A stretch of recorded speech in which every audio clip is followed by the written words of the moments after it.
Okay, this is the last of our Digital Humanities Speaker Series events for the 2017-2018 year. I'd like to thank the Digital Humanities Group. The Digital Humanities Group was a group of primarily faculty founded a little over a year ago to explore the intersections and possibilities between digital tools and resources, scholarly and creative work in the humanities and social sciences. Special thanks to Dean Beth Gill of the College of Arts and Sciences for overseeing the formation of the Digital Humanities Group and supporting us all along the way. We are honored to have Kelly Carpenter of the Albright Knox Art Gallery tonight. The Albright Knox is, of course, a world-class center for art exhibition and education, but more importantly, Kelly Carpenter is a Golden Griffin as a graduate of Canisius College.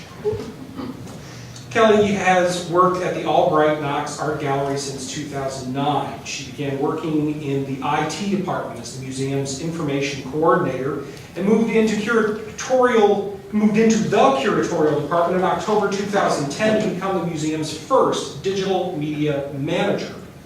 Since 2012, she is the digital assets manager and manages the museum's digital assets collection, estimated at over 375,000 born digital and analog materials. My goodness.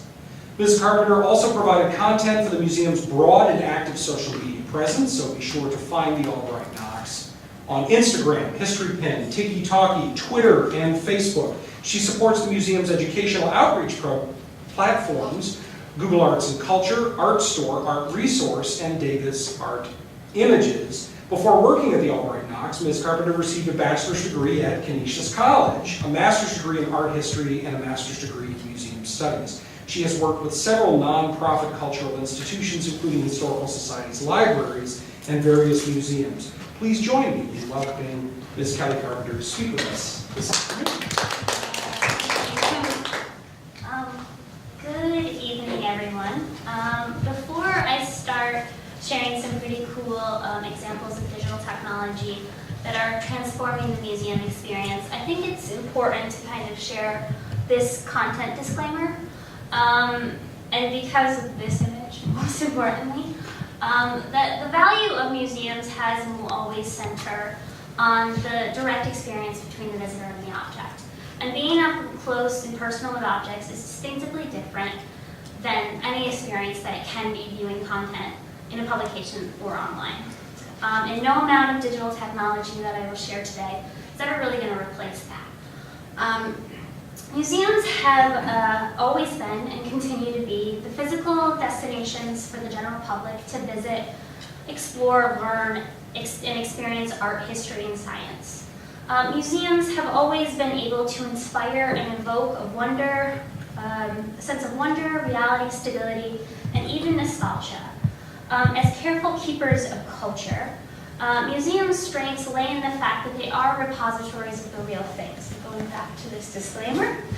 And in having the real thing, museums are essentially storehouses of knowledge that distill a sense of authenticity and truth to its visitors. Museums at their core are places to hear the stories about the objects and discover universally what it is to be human. For the past hundreds of years, due to the changing nature of communication, museums have continuously reinvented and improved themselves and utilized tools, however basic as this might seem, or technologies for the public in order to make sure that their collections of real things and their related stories are recorded, stored, and shared. And this just isn't activities that happen in front for the visitors. There's a lot of stuff that has been going on behind the scenes to also improve the keeping of those cultures.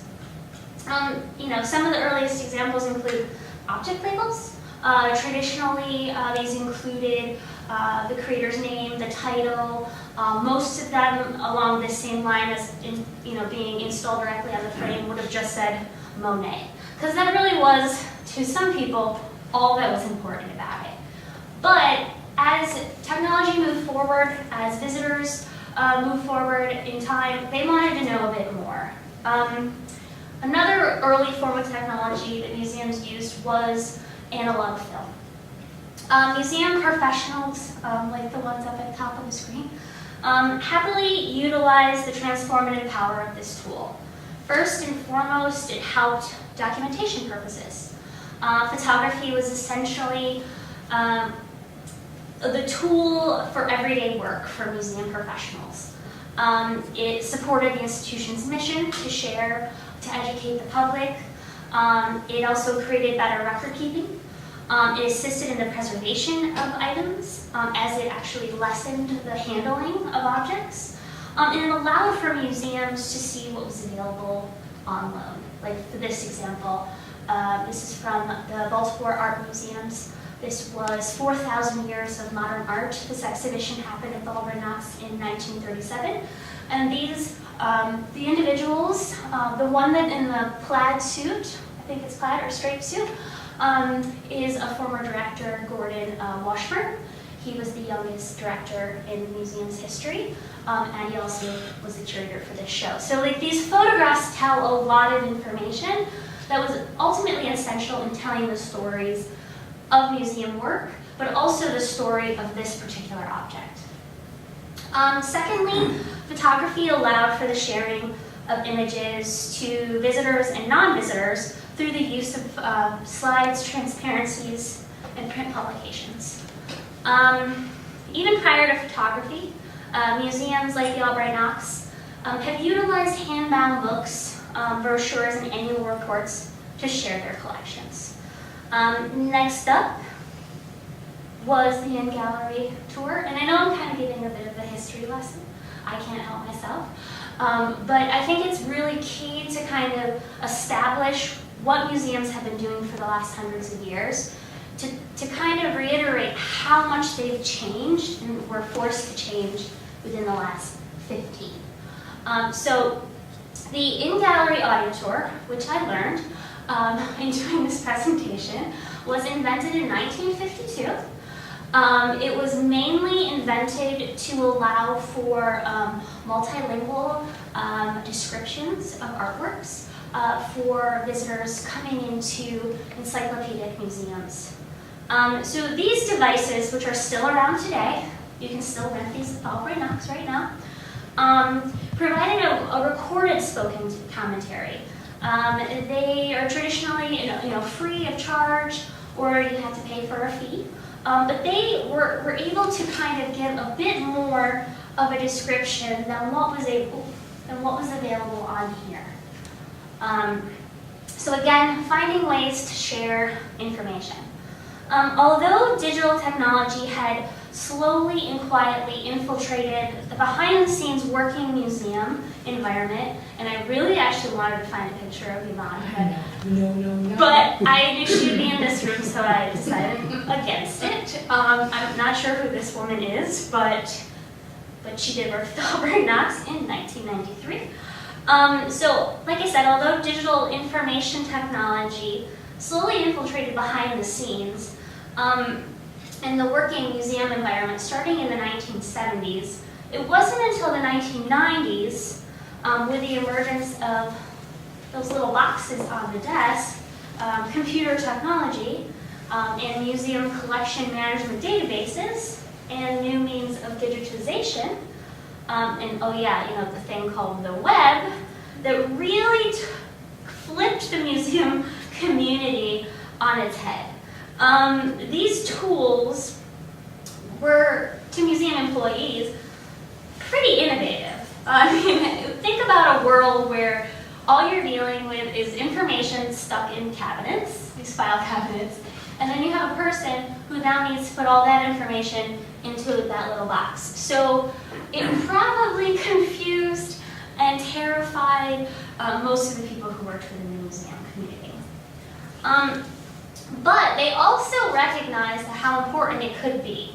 Computer technology helped museum staff to solve institutional problems, enhance user staff experience, and it made data a source for good. It unsiloed departments, although this does look like all the departments are separated. This is actually a screenshot of our shared files, our shared drive. So technology immediately offered museum staff the ability to share content, and share content in a way that they had never done that before. It established more efficient workflows and allowed for innovative methods of sharing content. So the main theme of what I will be talking today is shareability. Computers help museums, and they're often not technologically informed staff to see the need to also digitize their collections related information. So museums like the Albright Knox began to purchase or create collections management databases. This is Minzy. This is what it looked like in 1998, and this is what it looks like today. It has not changed very much, but the level in depth of information has. The Albright Knox, since the 90s, has gone through 2 major cataloging IMLS, so the Institute of Museum and Library Sciences grants, to completely catalog their collection. So taking all of those things in file cabinets and fully putting it into a searchable database. And then also in the meantime, making sure that terminology changes, artist names changes, life dates changes. So tons and tons of people had to actively and continue actively to put information into this. Museums also began to physically document their physical collections through a method of various methods of digitization, including photography. So you still are doing film photography, but now you are also making those into transparencies. Eventually that would turn into digital photography. And it wasn't just documenting the fine art collection, there was also a need to start documenting all of the sub-collections of the museum, so archives, libraries, the library, special collections, and so on. And then finally, like I said before, the web came. And the web arrived and it affected museums in a way that initially they thought they could just create a website, direct people to the museum, and that was all it was ever going to be. It was a tool to say, here's some information on how to come here. Come to us. It's all about coming to us. And I really loved this little brochure that was handed out in the 2000 annual report to members of how to access the Albright Knox Art Gallery through the internet. And again, this was 18 years ago, so to me that's just a bit insane. But okay. And then the museum has advanced, again, just reskinned, made a little bit more vibrant, colorful, and included more information about the collection. So this was in 2009. This was the first day that I started the Albright Knox. And then it evolved into a bit more in-depth stories.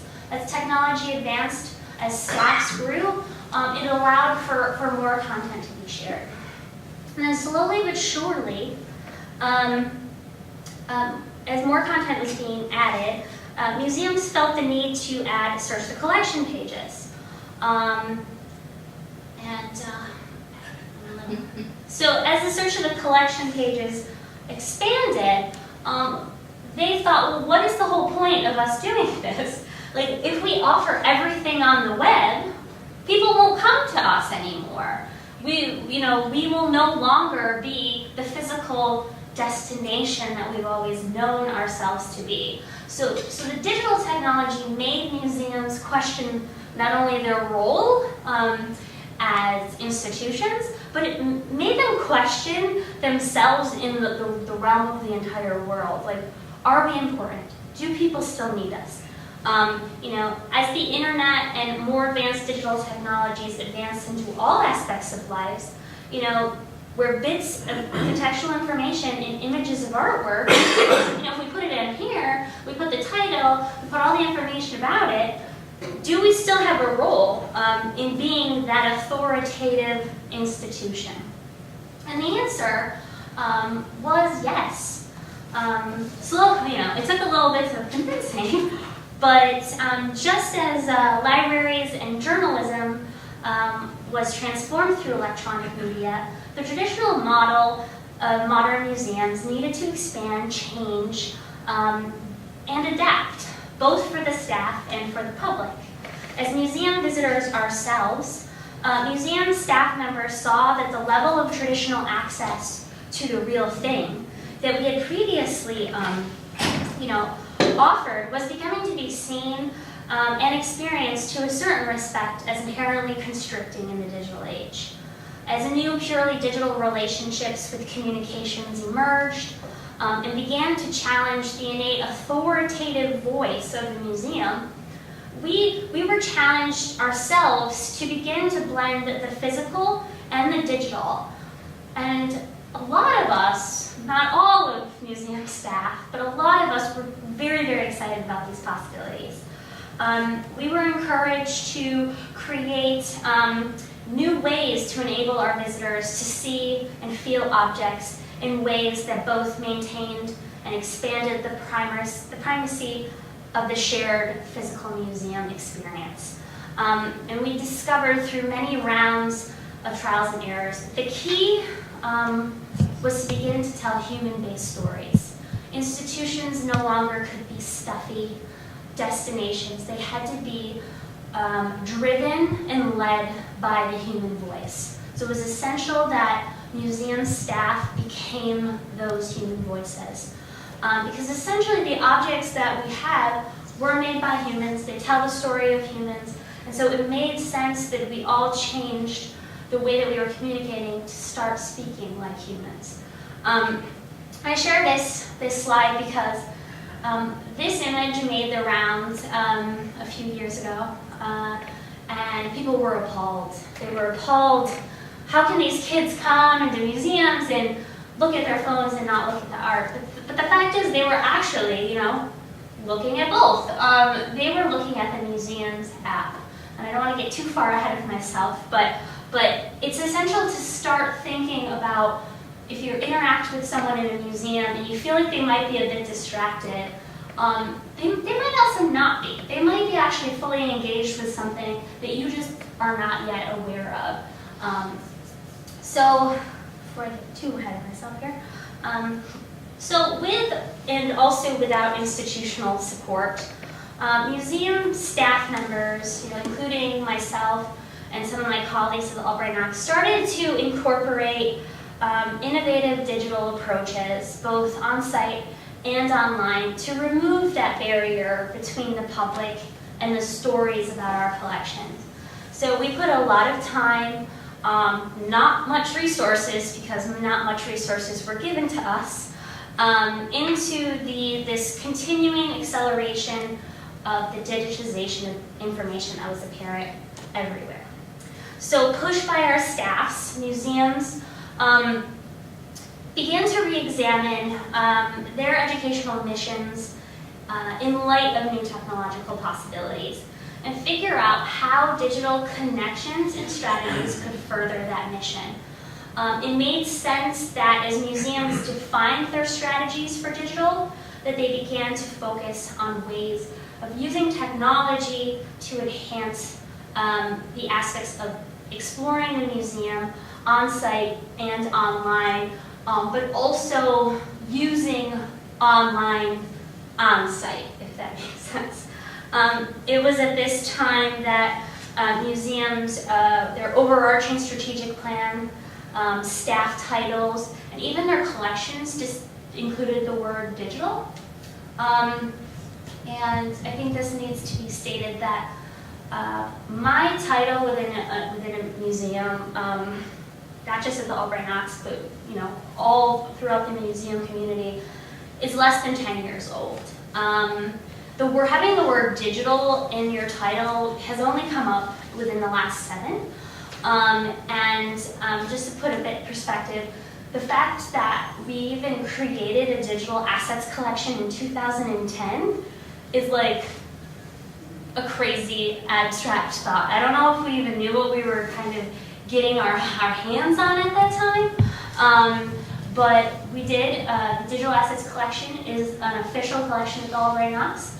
It is on the same level as the Fine Art Collection, the library, and the special collections, and the museum archive. So I applaud the people who came kind of ahead of me for taking those steps toward embracing the fact that this would be a massive collection to not only catalog, store, but also to make sure that users can access.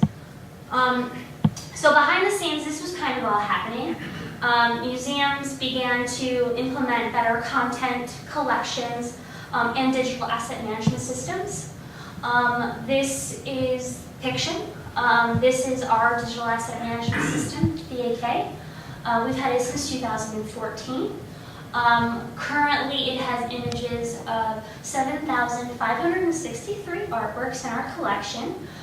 We are still lacking photography for about 2,300 things. So we're still working towards completely and fully digitizing our collections. And I mentioned this because, and I mentioned, where'd it go? This. Because without these two tools, without having content, and without having digital assets, you ultimately wouldn't have this. So without museums kind of embracing technology in the 90s and the 2000s, they wouldn't have been able to lay the infrastructure of even being able to create an in-gallery interactive such as this. So again, I applaud people who came ahead of me and people who are doing what I'm doing within museums because they're really making some really awesome things. So museums began to use this technology to foster human connection and dialogue and advance accessibility and inclusion in creating these online things. Okay. So, kind of getting a little ahead of myself, sorry. Oops. Oh, whoops. My apologies. You guys just saw my whole presentation. Okay. So as mobile technology kind of came into museums, they saw the need that not only is technology available on your computer at home via the web, but now everybody has a computer in their pocket. So museums had to embrace even more and different kinds of online media technology and expand these kind of relationships with ultimately their customers, so visitors. So museums, first, taking what they've been known for in the past, so these websites. First, museums, redesigned their websites. They decided to include more content. And in doing so, they made these websites available on your phone. They created these like omni-channel experiences that worked for multiple kinds of devices.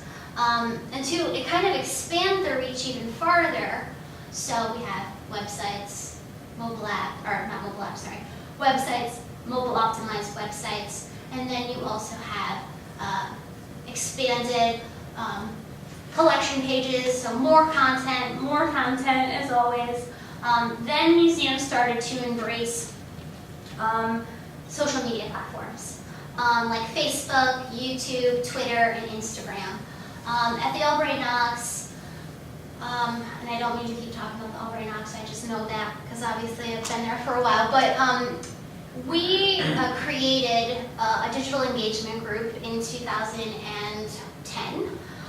It was called the Online Strategy Group originally. Basically for us to just see what other museums were doing and try our best to do it just like them. Unfortunately, museums like the MoMA and the Met and SF MoMA, they had a staff, a digital department around these times of 70 to 30 to 120 staff members. The Albright Knox has a staff of 85. I think we might now be up to, or at the time we had 85, I think we might be up to about 92, I think now. So having these like broad digital departments a lot of people just decided to attach digital to their job descriptions. And so for me, and members of the digital engagement group, in seeing what other people were doing, we thought, we can do it too. We can create an Instagram account. It's not going to take any time. It's going to be easy. We like taking pictures. Well, it's a lot of work. Being a social media manager is a full-time job. We have 2 members of staff who are now devoted to that. We have a digital content manager, and then we also have the publications department, who now manage all the social media platforms. But social media, we thought, was fun. It made us human. You know, it's all about being human.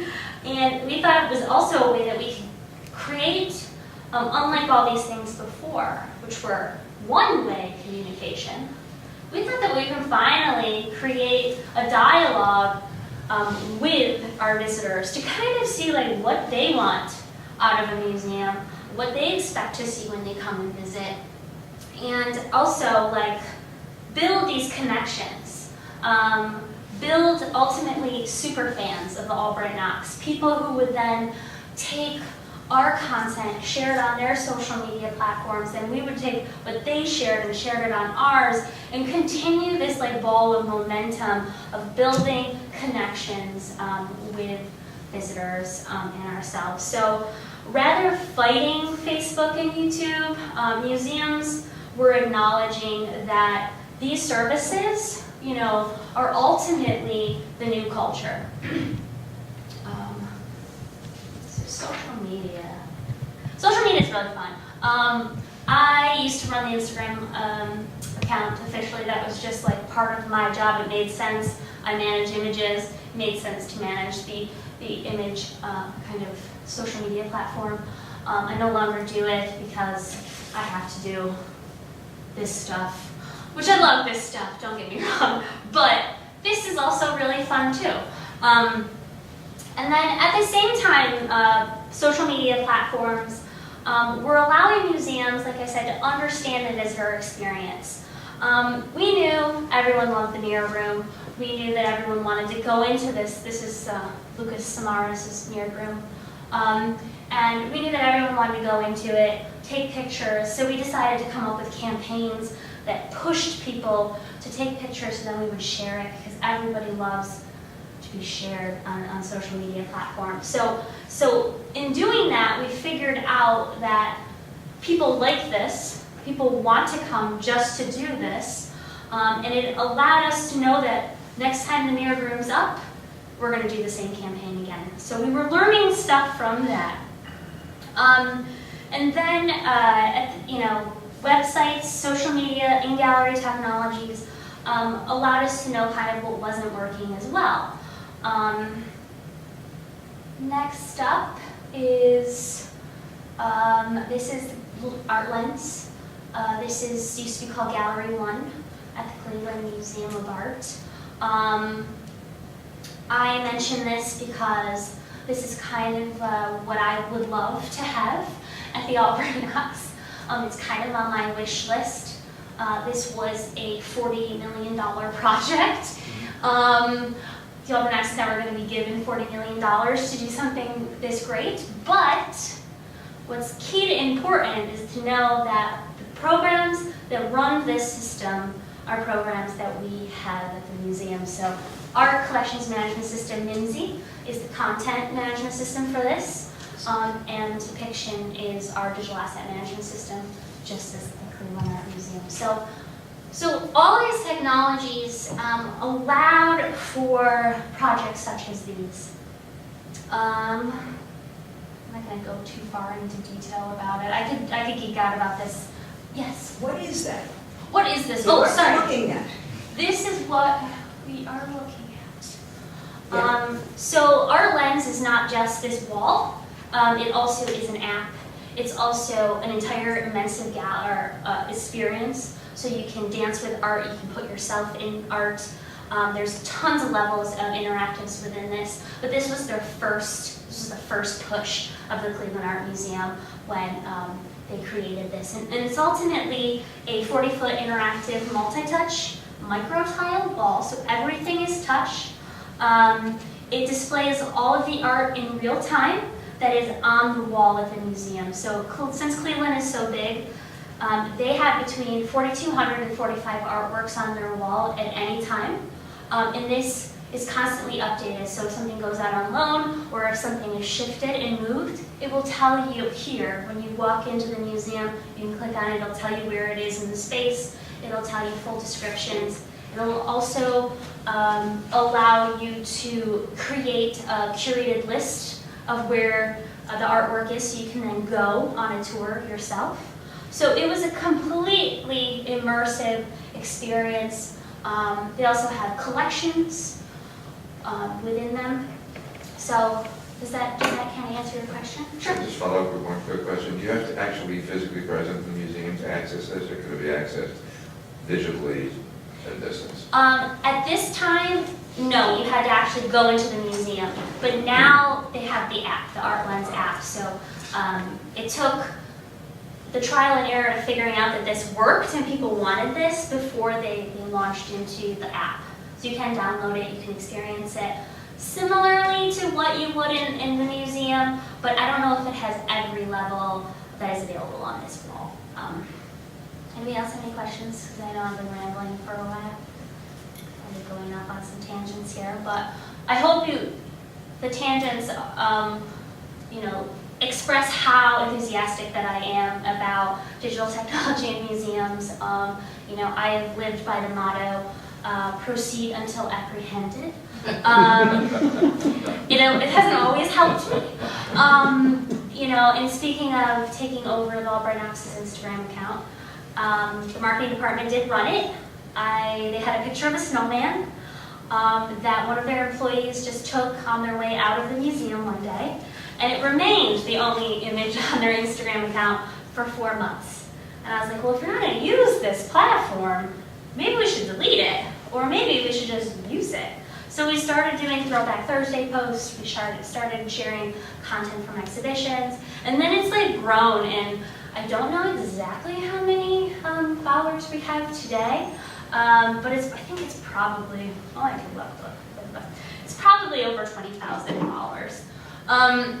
And we only started, with the picture of the snowman. Another thing that I kind of launched without, I'll just go kind of past everything else right now. Let's talk about myself here. The other thing that I launched was the History Pin walking tour. This is still available. All of our content is available on historypin.org. History Pin, it was a Google product.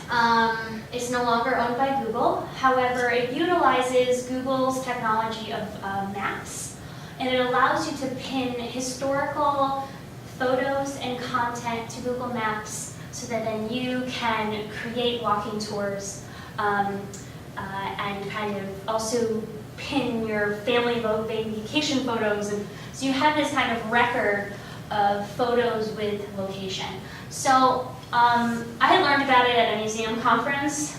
It's called the Museum Computer Network Conference, which harkened back to what I was talking about computer technology kind of infiltrating the museum environment since the 70s.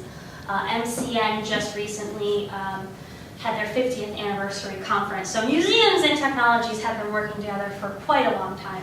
But I learned about this app, and I, without asking anyone above me, decided to put Albright Knox content on it, basically because I knew I would be told no if it didn't deliver. So I needed to make sure that people liked it before I was like, hey, can we do this? And unfortunately, that has become the environment within the museum community. It's like a lot of staff members have just kind of taken it upon themselves to do stuff, and then we're met with these great results. Unfortunately, the app itself is no longer working, not because of me, but because History pulled the app because they were dealing with issues with it working on some iPhones, not working on others, and you had, Androids, so they pulled it and they made their website instead social media optimized. So this is kind of what the app used to look like. Again, you can go to our website, History of Pins website, and bring up all this content. So we created a walking tour of the sculpture on our campus, including sculptures that no longer are present, that have been kind of deinstalled. So an instance where the Franz West is, so that yellow kind of squiggle, there used to be 3 other artworks in that location, so you could go there, you can see what was there before, and then, so here's this little guy. So this was here, and that was there, and then, there is also walking tours of content downtown. The Albert Knox had an exhibition in 1940 of historical architecture, and so we took all of that content from that physical exhibition, made it digital, and now people can experience those photos of buildings in real time.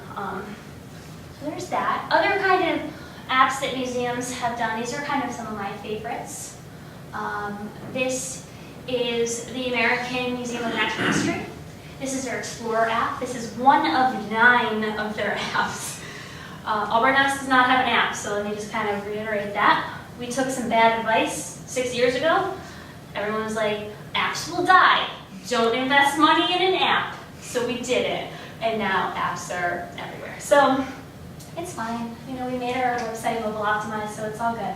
But this is really cool. This is a wayfinding app.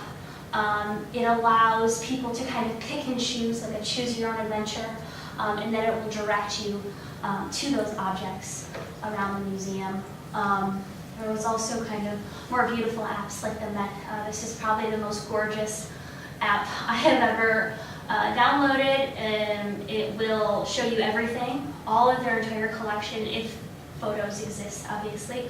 And then there's tons and tons of content. So they basically took their enormous collection and all of its stories and kind of dumped it into this content management system.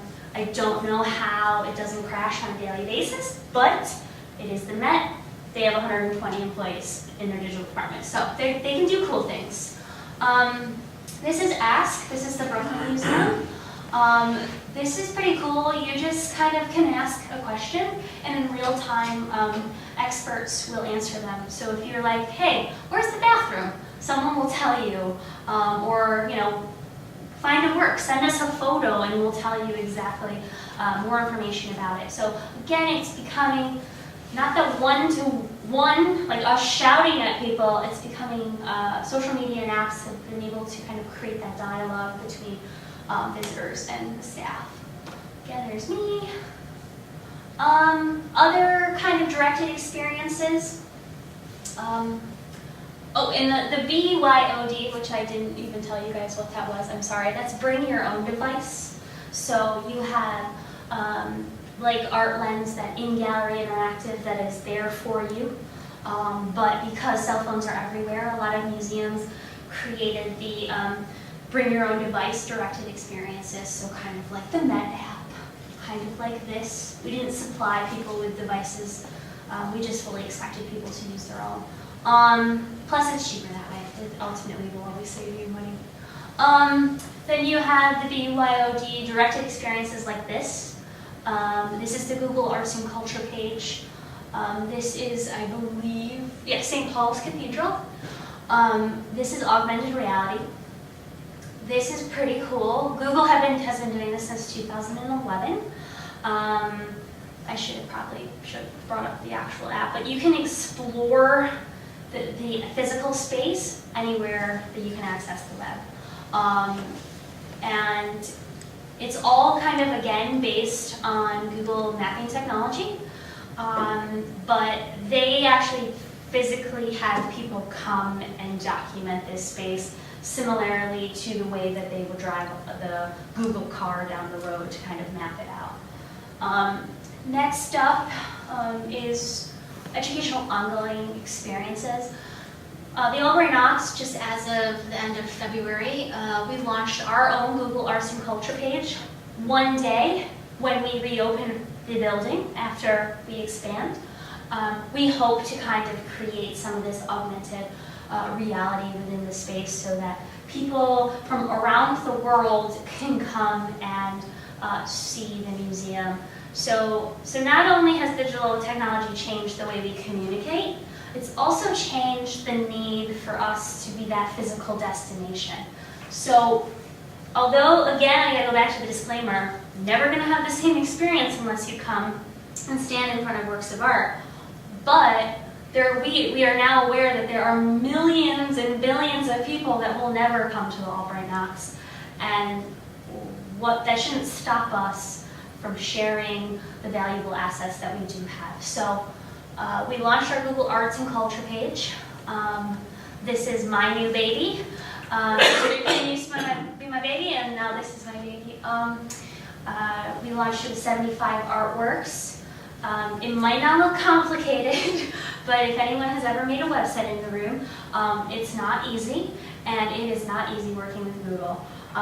They make everyone's lives easier, but when you're trying to get them to do something for you, like, add a comma to a page, you're going to be in an email battle for about a month and a half. So we launched this with 75 works, like I said.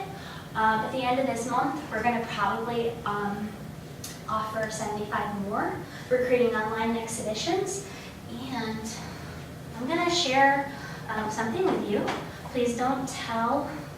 Oh, it's not going to work.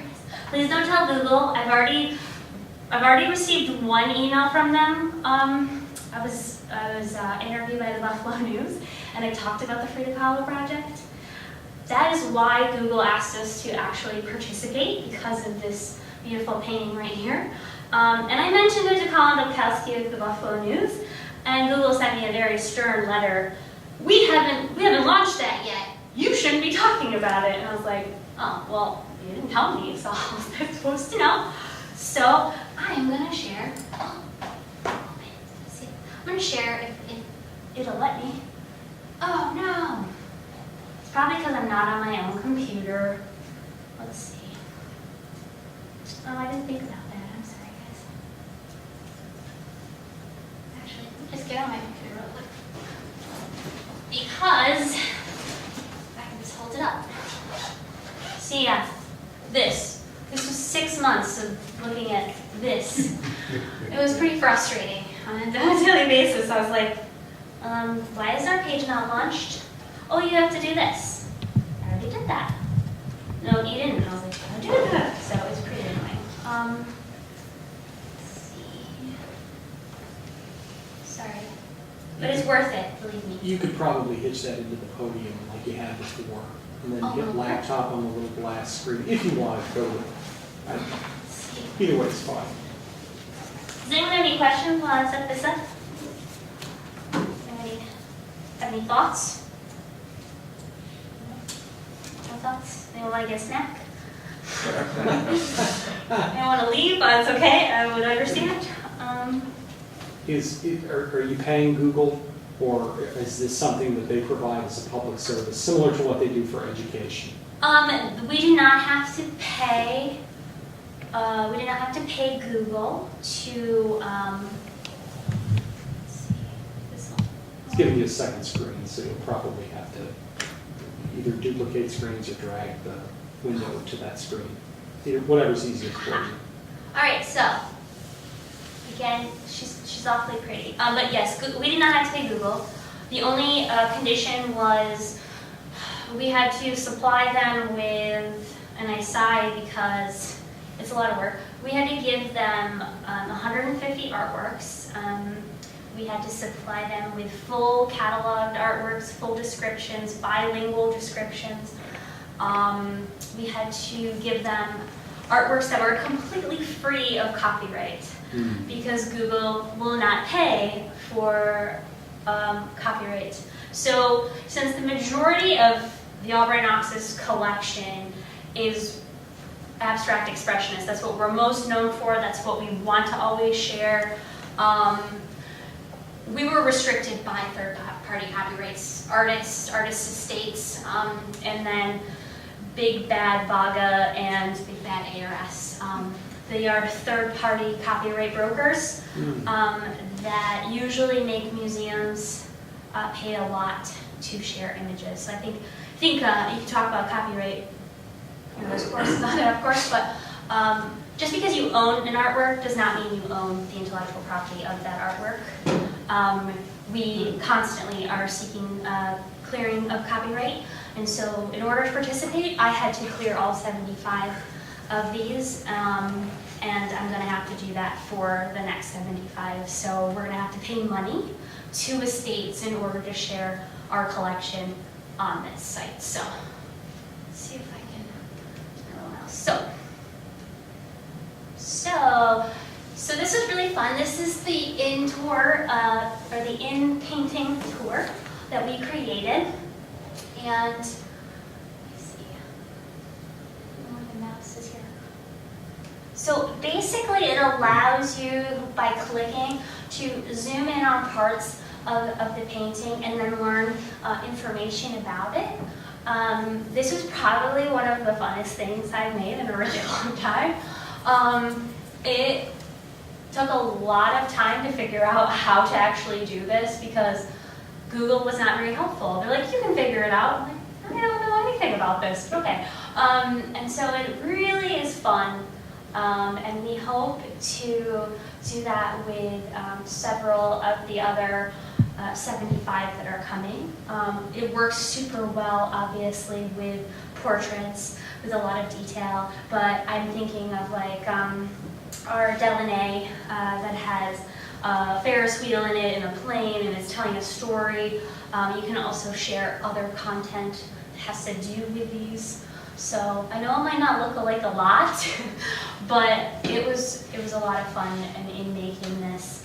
And so when it ever does become live, please check it out and experience it and read all the really cool things about areas of the painting.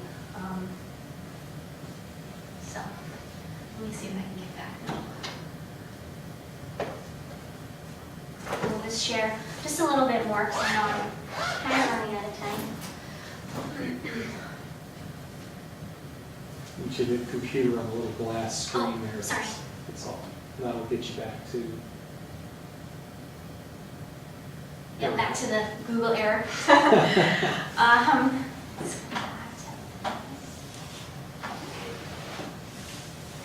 And then next up is all the future technologies that are kind of coming our way. So we have virtual reality. Let me see what I say about virtual reality. Because these are things that I'm not very familiar with. These are things that Albright Knox does not do. This is, we're hopeful that we will, especially utilizing another plug for Google, the Google Cardboard. This is, I think it's free. I think you can download the Google Cardboard or get one at cultural institutions, and it's allowing people to experience the museum through that augmented reality and allow you to visit the museum or allow anyone in the world to come digitally into the museum. So virtual reality is really cool. You can also like overlay things onto images of the artwork. So if you're looking at a painting, you can overlay some contextual information. You could also do a lot of the same technology that's used here. So anything that the Google Arts and Culture page has, you can ultimately explore through virtual reality and be in that physical space with that. So that's something, again, that, with our new building, we're hoping to utilize more on-site interactives, such as, here's the Google Cardboard. This was the Guggenheim Museum. They did this really awesome virtual reality that allowed you to go around the Frank Lloyd Wright's building, and it was a little scary. I actually did it at a conference, and I thought that I was going to fall over. So you do have to be prepared that you will feel those emotions, but it was really neat.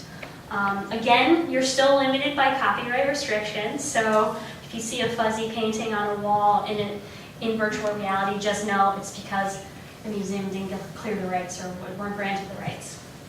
Other things museums are using is 3D printing. 3D printing is great, especially for visitors who are visually impaired. It allows replicas of artworks that might even not exist anymore to be recreated and displayed, making sure that the original asset is kept at somewhat of a physical distance from visitors, but still seen and interacted with. You also have 3D scanning, like the Field Museum in Chicago. They recently scanned several mummies for their traveling mummy show. And they allowed people, because obviously when you see a mummy case, a lot of them look the same. No offense to mummies in natural history museums, but let's be honest, they kind of look the same. And so this allowed people to actually explore what museum professionals have been seeing for numerous years, but they offered that technology up so people could see the levels within the mummy. So to me, 3D scanning is very, very, very cool.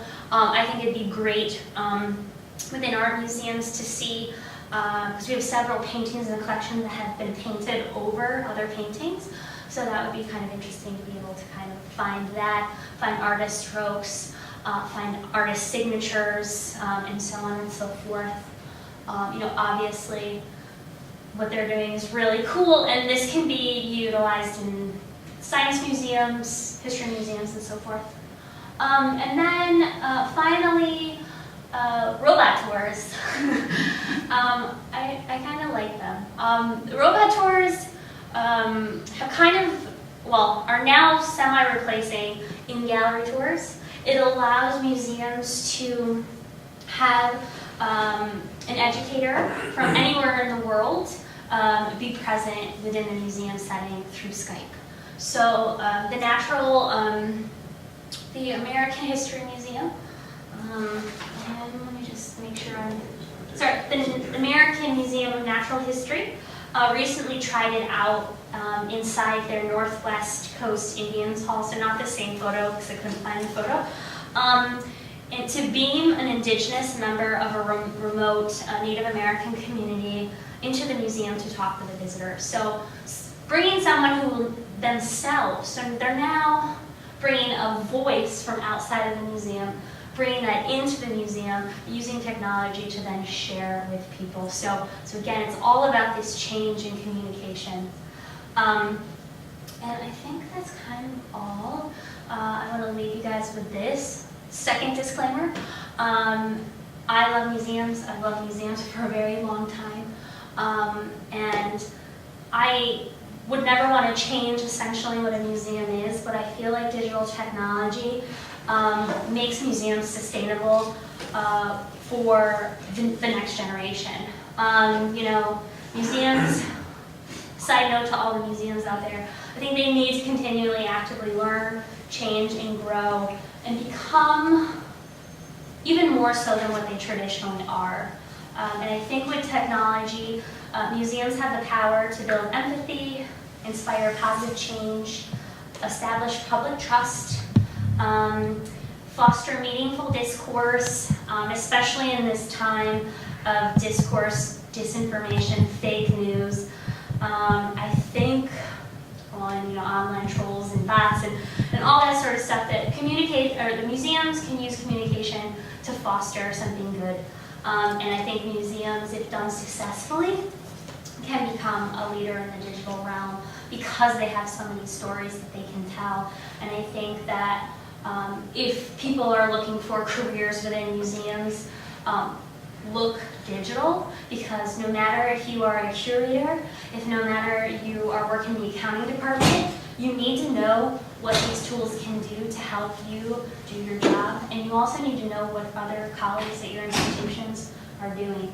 And then I think that the role in digitizing humanities, digitizing the humanities, and humanizing the digital is what museums will continue to do moving forward. So that is all, I think. If I made any sense, I don't know, but I hope I did. Does anyone have any questions? Anything at all? Sure. Just thinking about this, and I'm sure there are legal issues. I'd like, if we have time, I'd like to come back and ask you about this copyright business. And Sure. people owning something but not intellectual property. Using all these digital tools, why couldn't one create a meta museum? Taking things from multiple museums, putting it all under a digital heading. It's called Google. Yeah. I mean, ultimately, there have been many online kind of museum experiences. I didn't even kind of get into educational museum resources like Art Store. I know it was mentioned as like part of what I do, but that's ultimately what Art Store is. Unlike Google, who shares it for the world, Art Store completely just shares it for educational uses. So they don't have to clear copyright because they are under fair use, so the copyright law of fair use. Art Store is kind of like a JSTOR. I don't know if you're familiar. It's like universities and colleges subscribe to JSTOR, and it's this massive digital asset management, or not, no. It's a massive collection of journals from all sorts of academic resources. So using that basis, Art Store began with digital images of artworks. So if someone was writing a thesis or a dissertation or a publication and they were a professor, they could get those images for free. So Art Store was seen as more of a way to kind of push academia forward while fighting copyright restrictions. But yes, there could ultimately be online museums stealing from, or not stealing, but borrowing digital assets from all sorts of museums. That is not out of the realm of possibility. But I say Google because Google ultimately is doing that. They started with their cultural, it was their Google Cultural Institution. So they became this kind of realm for digital content from all museums. They asked museums to participate. Museums were like, hell yeah, you're Google. Like, we gotta participate. And then slowly but surely, museums decided to pull away because Google wasn't giving them any financial support. So we were making Google lots of money, but like, we weren't getting anything in return. We have to put in the effort. Our staff has to create the Google Arts and Culture pages for our institutions. Nobody on Google's team does that for us. I had to create multi-language descriptions. Did I use Google Translate? Yes, I did. But it ultimately goes back to the fact that, like, yes, it's possible. It's always possible for that to happen, but I don't know if it's going to anymore, if that makes any sense. Anyone else? Yes. Can I tell you some of the scary stories about for early digitization projects? Sure. Well, one of the big things they wanted to do at the Albright Knox once they started digitizing their permanent collection is they said, we're going to put a printer out in a gallery, and so people can choose an artwork they like and they can print out postcards. Oh, we still have that. I'm sure. Just hidden in the back of the shop. But I mean, that was one of the ways to get people excited about artworks. They may not want to go to the gift shop and purchase another Jackson Pollock Convergence postcard that was printed in 1970 and the color's a little off. Oh no, they could use these fresh and bright, brilliant digital images and have immediate gratification of having it's sort of a token. And I was wondering, has there been talk perhaps of setting up a 3D printer where they could maybe create small 3D printings of something that they might find intriguing in the gallery space? Not per se at the AK so far. I know at one time it was going to be part of an exhibition, but 3D printers at that time would take too long for the typical museum visitor to sit there, because like some of them would take like 3 to 6 hours And people were not going to stick around for that long. So in the end, they thought that they would have just tables of little mini artworks, and then what would they do with them? So there has been talk of doing that, like I said, for the visually impaired. We have tours where, for works, there are 3D sculptures that visually impaired visitors can put on gloves and they can actually feel sculptures and then kind of like visualize what that looks like. So there has been talk of maybe doing that. We can create them. We have all the time in the world to do that leading up to their visits. So that's been talk. I don't know if there's actually any, us delivering on that. I know other museums do that. I know the Seattle Art Museum is doing that specifically for collections that people don't always kind of visit anymore, so a little bit more encyclopedic. They have gallery spaces that people just tend to avoid, so they set up a 3D printer in the middle of it, because then it would get people to come into that space. So yeah, 3D printing is really great, but there is always going to be argument, like, do we really want people to take artworks home in their pockets? And again, or will they come back and see it if they have a version of it? But how is it any different from buying something in the gift shop that looks exactly like it? So. Or somebody just taking a picture of it with their... Exactly. And then making it themselves. Like, I mean, ultimately, like, this fear needs to just kind of go away and just kind of let visitors dictate to us what they want. So. Well, I guess for me, that sort of raises the question of, I can understand, a museum would not want someone being able to print their own high-resolution, art quality prints and then put them up on the web and say, hey, buy these and you don't have to pay the reproduction prices. But, making the images available allows people in other countries who can never get to Buffalo to see things. But I remember hearing something recently on the radio about people who buy art as investment and then box it up and it's, stored and never even viewed. So, sort of like, what happens to all of those things? Are there any ways to access those kinds of things? Or is that just sort of lost then forever from the public? Well, I don't, for private collections, typically, I would, like, if you're ever interested in seeing what in people's private collections, Sotheby's is a wonderful website, so if people ever bought it, it had to be documented before it was purchased. So there are digital assets that are out there. For us, as I mentioned, we still have 2,300 artworks in our collections that haven't been photographed, ever. So there are things in our drawers that we don't know what they look like. And to me, as a digital person, to me those things don't exist. Right. And to the public, they don't exist.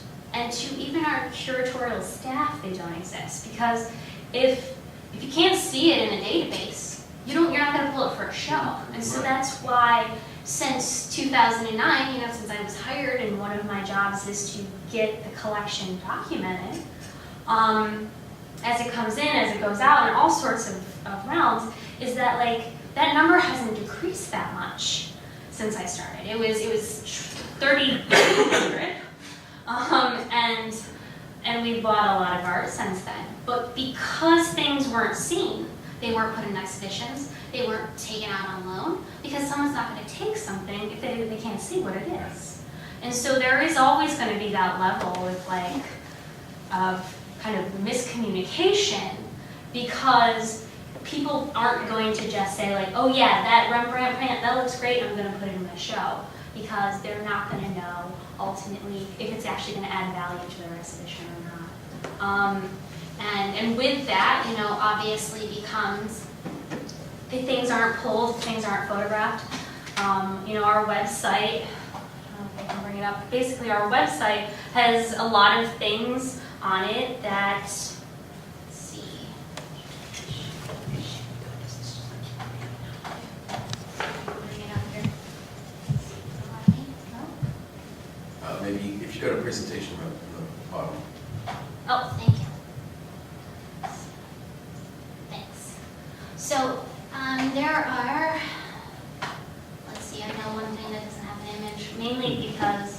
had been photographed, but we're having some technical difficulties right now with our digital asset management system. So basically, if you go to our website and you see, oh, where is that? I remember it was a T-boat. Bonus point. Good job. So if somebody comes to a website and sees this, what are they going to get from that? You know, like, they're ultimately not going to get anything. And, you know, controversially, when I say, like, to me it doesn't exist, it's because to the online community it doesn't exist.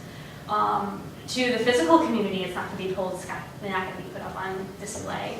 So just like those private collectors, even public museums are still doing the same thing. We still have things in boxes, in vaults, that will never see the light of day until they're digitized. So, but yeah, but we're working on it. That was what I made sure was added. So, but yeah, I think right now, which is exciting, I think we have everything that's on view, has images, not the typo, it's not on view right now. But yeah, I welcome you guys to come and explore the website. This was a project that we worked on for about 2 years. I co-led it with our digital content manager. It was a very complicated process. Here's some dirt. The back end of this system is like toothpicks. Toothpicks are holding up the back end of this system. We have our collections database. We have our digital asset management database. We then have versions of those that are outside of our firewall, because you have to always think about that stuff so no one can hack into our databases. And then we have a content management system that this all feeds into. So ultimately, when I add a digital asset into the DAM, it should populate onto the website. It's supposed to only take 24 hours. We're now looking at a lag of about 5 days. So it's because of those little toothpicks that are kind of holding it up. So, but it's a million times better than what we had before. So. Well, in thinking back to like the catalog entry, so these are all like cross-listed. So even if I didn't know George Seurat, there would be other kinds of, like, in terms of French 1800s style, or even, you know, themed dancers, to be able to find. Yes, we're adding keywords. That is our phase 2 that will be coming out. But yes, you can still, if you search French, it will bring up everyone French, because it's pulling from these keywords. But we do want to create kind of, you know, searching for dancer, musician, so even more on a granular level. But again, that takes humans to do that. Well, right. Well, but certainly when somebody shows up to the library, there was this video or this book. It was blue, and you know, of course, the poor librarians have to try to sort it out. But you know, if you say, "Oh, I know, I saw a picture. I know it had dancers," but that still leaves a wide range. But for those of us that don't know the exact artist or whatever, you know. To have ways to be able to track it down is really wonderful. Yeah, and having institutional knowledge is very important. I mean, I know object IDs, so like this information is like all I ever need, because it's the name of our files, because that bit of information becomes the M key that links all of this content together. So like, if sometimes people are like the Seurat, I'm like, oh, 1943-10. Like, I just know this stuff, and it took 8.5 years for me to know this. And if somebody did come up and was like, the dancer one with the dots, I'd be like, oh yeah, that one. But you're right, it does become a bit challenging when you're dealing with content, when people are requesting it. So the website, when it launched, literally took one big massive chunk of my job away, because the website allows for the downloadability of images. So if you see a little arrow, a little box, you can now download images of the collection. It's gonna take a bit because I picked the public domain. So if it's in the public domain, you can download our original assets, so about 40 to 50 megabyte files. Speaking of what people want, they can do whatever they want with this. Like, we've allowed it. We're allowing people to put it on a t-shirt if you want. Because it's in the public domain, this is what the world dictates. But if it is held by a third-party copyright holder, you can download a PowerPoint image, so for educational purposes. We do have some things, I wish the typo would work, because he's one of the images that we don't allow. Actually, you need this one too. Nope. There are things, some copyright party holders, I'm trying to think of one off the top of my head. Oh, Motherwell. Matisse, come on. Oh, Matisse is through ARS, so we are allowed to do PowerPoint Really? size. Well, don't tell Matisse's I children, won't. but we can. Let's see, we don't have any other ones on this list. But if it is through a very restricted copyright holder, we only allow the 200 pixels on the longest side at 72 dpi as dictated by the College Institute of America. So this is the other things that we are restricted from. So unfortunately, although we allow you to see multiple images of it, you just can't do anything with them. So does anyone else have any questions, interests, suggestions? Do you think that there are any cool kind of forms of technology that the Albright Knox should be using? Yvonne said 3D printing, so I'll tell Brian Goronsky what to. Brian would love to hear my ideas. One other thing I wanted to ask was about the sculpture. I know that I worked on a digitization project at Cornell University, and when it came to sculpture, they were talking about creating this three-dimensional view where the artwork actually spun as they were taking a photograph of it. This is 1998. So it was funny. I was just like, yeah, like that's gonna work. What has the gallery done with respect to 3D stuff? Well, I'll give you guys a little bit more dirt, because I feel like I'm gonna keep sharing the dirt. We just, as of October, opened our first photography studio. So the Albright Knox previously were mainly digitizing their collection, so born digital with the camera, in a very small closet that didn't fit 99% of our collection in. So when we expanded our offsite facility, which I think is public knowledge, it's over in Black Rock, we got a 1,700 square foot studio. So it is exciting. We've had some problems with the building, so we're not yet still in there, but our hope is to start documenting 3D sculptures in the round. So we have been on my budget for next year, which starts July 1st. If approved, we are going to buy a really high-res video camera, and we're going to start documenting and removing stills from the camera of sculptures. So we have been photographing. Am I going too long? I'm sorry. Good to see. We have been photographing a lot of sculptures with a traditional camera with a lot of, with humans. Humans are moving the sculpture. So we've been trying to photograph. I can't get all this on one screen, I don't think. We've been photographing things a little bit more three-dimensional, if it allows. We've also are kind of breaking traditional norms. We're including color checkers in artworks now, so that people, if they can download it, they can at least reproduce it correctly. So we use color checkers to say, like, this is white, so that we don't end up with the a painting looking green when it's supposed to be purple. So we are trying to do this. There's always going to be some pushback with handling, but the argument is, like, why not document it now? We're not going to have to document it for the next 5 years. So until cameras are even better than what they are now. That's so cool. So yeah, we are trying. So that's when I say the number that we've decreased the number by 3,200 to 2,300.